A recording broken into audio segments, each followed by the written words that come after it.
My father was a commercial artist, and my mother was equally interested in art. And I grew up with books about different kinds of art and architecture. Both of my parents had a lot of friends who were architects. There was therefore a lot of nature from this perspective of our garden and that sort of stuff, as well as the side of art and creativity. In school, I was always interested in geography and the land in different contexts. And so I applied to the University of Florida and a couple of other schools and went to Gainesville.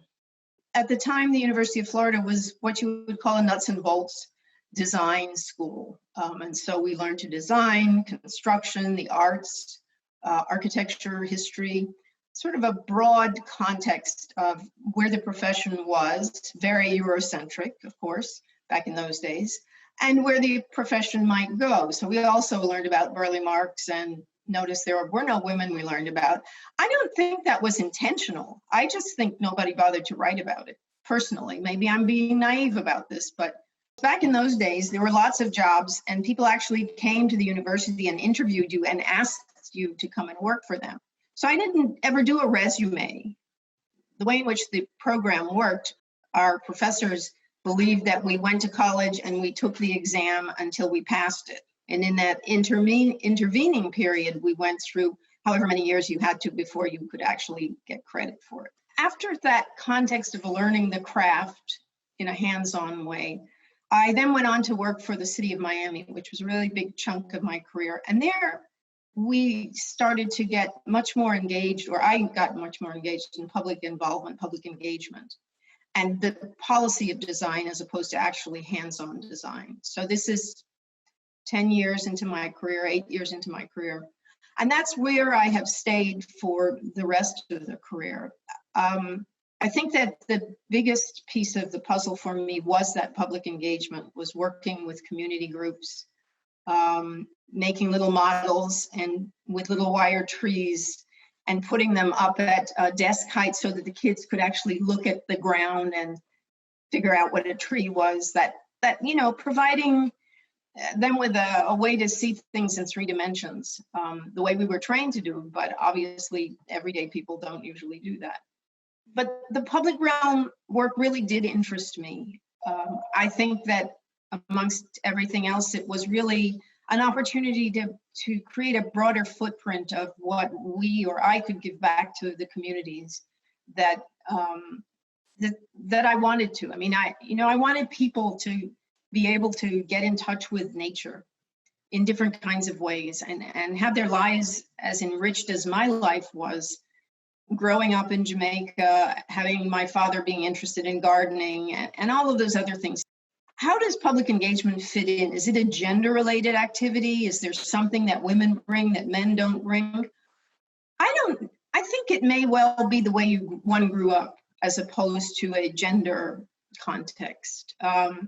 But in terms of the people with whom we spoke, which was a lot of fun. I mean, in Miami, we were working in pretty tough neighborhoods. And so we were there late in the afternoon, early evening, when the kids would come off the basketball court, as well as all the kids in middle school were there. So there weren't a lot of parents, in fact. There was just a really big cross-section of kids, and you'd have these great big guys walk in, and I think, well, this is interesting.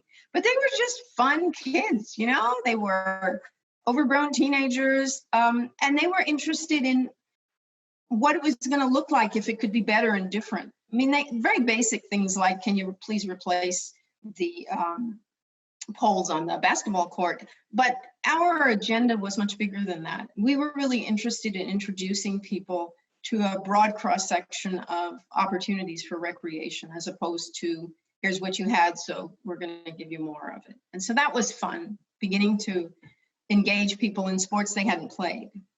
Going into the public sector for me was because I wanted a very rewarding opportunity to see different kinds of people, because I looked at these big, beautiful parks and thought, what a wonderful legacy to be involved with. Not my legacy, but the legacy of those big trees and the legacy of the spaces and the rolling landscapes. And I think that when you work in the public sector, you have that opportunity, whether you work in zoning or you work in environmental resources management. It's a much bigger pie and a much bigger zone in which you have the opportunity for policy impact. And that to me, that's part of what landscape architecture is for me. It's a much bigger picture than one site, one place. And it really was exciting to become a fellow. And it was only by looking back over the years, I guess, in fact, it was only last year, that I realized that I was the first woman of color to become a landscape architect.